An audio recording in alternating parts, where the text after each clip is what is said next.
We've been learning some valuable life lessons recently. Kind of seems stupid, but we financed this treehouse cabin and our builder's budget wasn't high enough and we ran out of money and nearly lost it.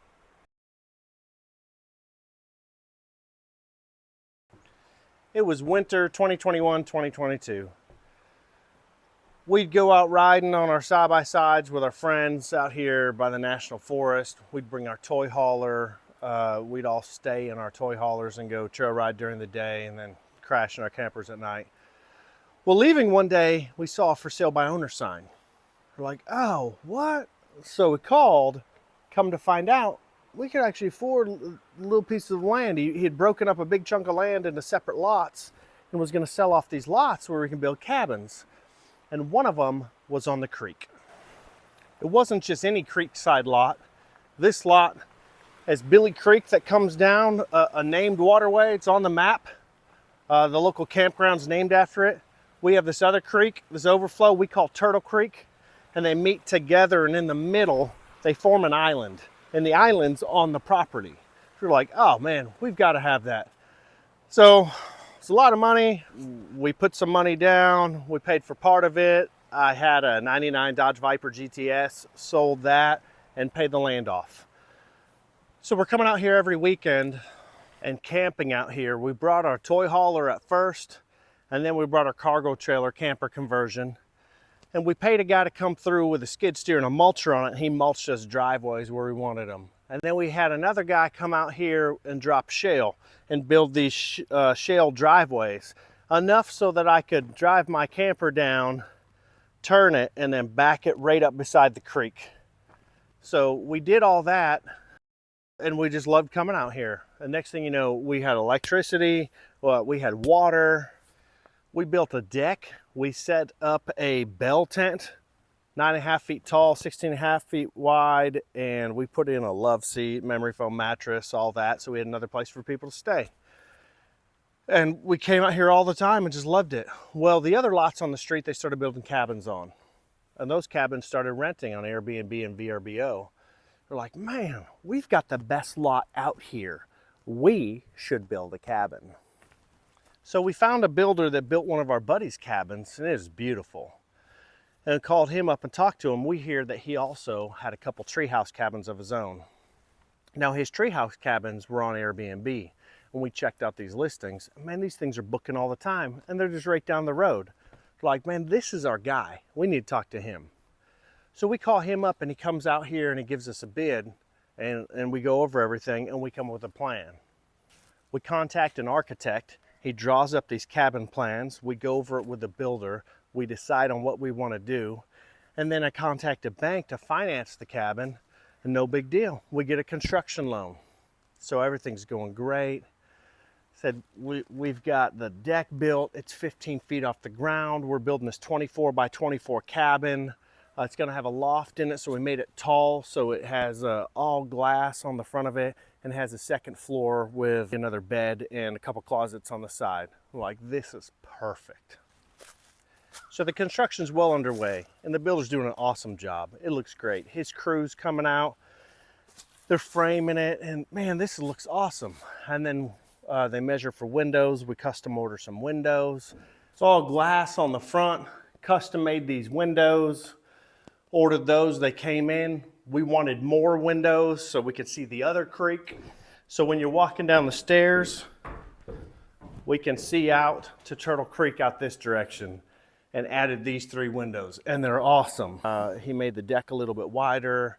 He's like, hey, if you lower the loft floor down a little bit so there's less ceiling height, instead of 9 feet downstairs, it'll be 8 foot.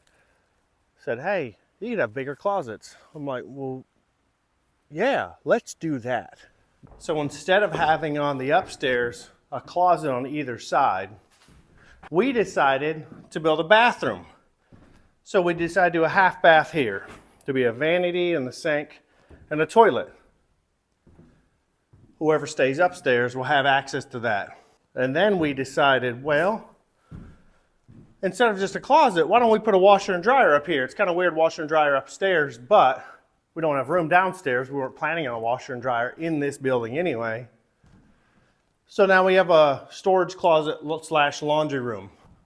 So our cabin's coming along. It's looking great. We're really excited about it. We're supposed to have it done in just a few months. And I start noticing the loan from the bank. Every time we do something, he takes a draw from the bank. The roof, the windows, the septic, the material, the labor. I'm like, we're gonna run out of money. We still have to do plumbing, electrical, insulation, flooring, all the interior finishes. We have so much more to go. So we start talking with the builder about our budget, and yeah, we're over budget, big time over budget. And we spend our cash on getting the land, and now we have a bank financing the construction, and we've run out of money. So I talked to the bank. Interest rates are crazy. It costs another 2%. So I go through another bank, and the other bank, they said, yeah, no problem. I said, yeah, let's get this going. We finance tons of cabins and Airbnb, VRBOs, and so we jump into that. So I'm like, man, if we can't get financed on this deal, what are we gonna do? We've got this beautiful shell overlooking this awesome creek on this awesome lot. It's not worth anything not finished. It costs way too much to finish it for what we have funds for available right now. And yeah, so we start going through that loan process with this bank. That was 6 months ago today. So we have to keep jumping through hoops and jumping through hoops. Every week it's something new. Builder's risk insurance, can't say homeowners, flood insurance, need to get my debt to income ratio just right. So got to sell some stuff, sold my daily driver car, just kept the other cars, on and on and on. And we're like, you know what? Let's try to make this as cheap as we can. Let's start buying our own stuff. So we bought our entry door. We bought the flooring. We bought all the tile for the bathrooms. We got the vanities. We've got appliances. And we start piecing it all together, which made it really confusing for the bank that's financing this. Like, we're not paying for this. What's going on with that? Now we're 6 months into this deal. We're supposed to close next week so we can jump back on the cabin, because the builder's like, I'm gonna need some money to keep working on this. I'm like, what do you need money? Just keep going, buddy. Anyway, they've kept working on it. They've been doing the siding and doing some other stuff. And yeah, so we should be done with that loan soon, but without that loan, I don't know what we do. Like, what do you do? We just have to sell an unfinished project? You know, we don't get to realize our dream of having this place. So the dream is we're going to build this treehouse cabin. We're going to stick it on Airbnb, VRBO, and we're going to rent it. And so renters will be able to come and enjoy our dream property, you know, 1 weekend or 1 week at a time.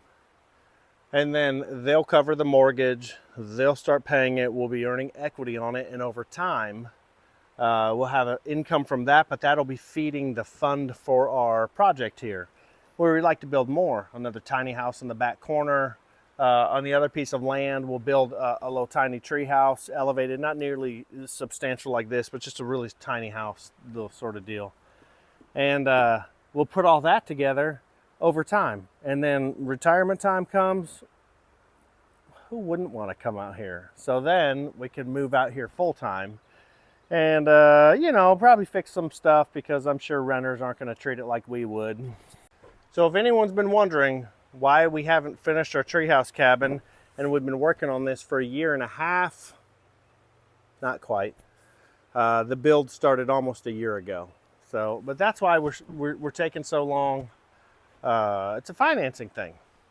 So it happens sometimes, but it is confusing for a bank to take over another bank's construction loan with a construction loan, take over the construction, finish the construction, and then convert it to a traditional mortgage.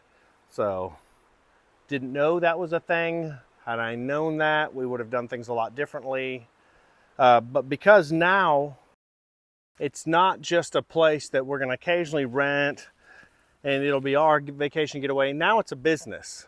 Now this is going to be a full-on Airbnb, VRBO short-term rental operation. We've decided to build a deck underneath 12 by 24 deck, which will have a hot tub on it. We've decided to make the upstairs bathroom, we're gonna add a small stand-up shower in there. So it's gonna have 2 bed, 2 bath, 3rd floor deck, hot tub underneath, and a few other really cool things coming. So, yep. Lessons learned, difficult, sleepless night lessons learned. And in the end, it'll be amazing. It'll be great. It's a whole lot more than we wanted to put into it, but it's okay, because in the end, we're gonna have a much better place than we originally anticipated. Anyway, that's my story. It's a little embarrassing, but I thought I'd share that. If you have any questions about the trauma and the trials and errors that we've been going through on trying to get this cabin done, feel free to leave a comment, send a message, like and subscribe. More content on this, because we're about to get underway on this cabin again.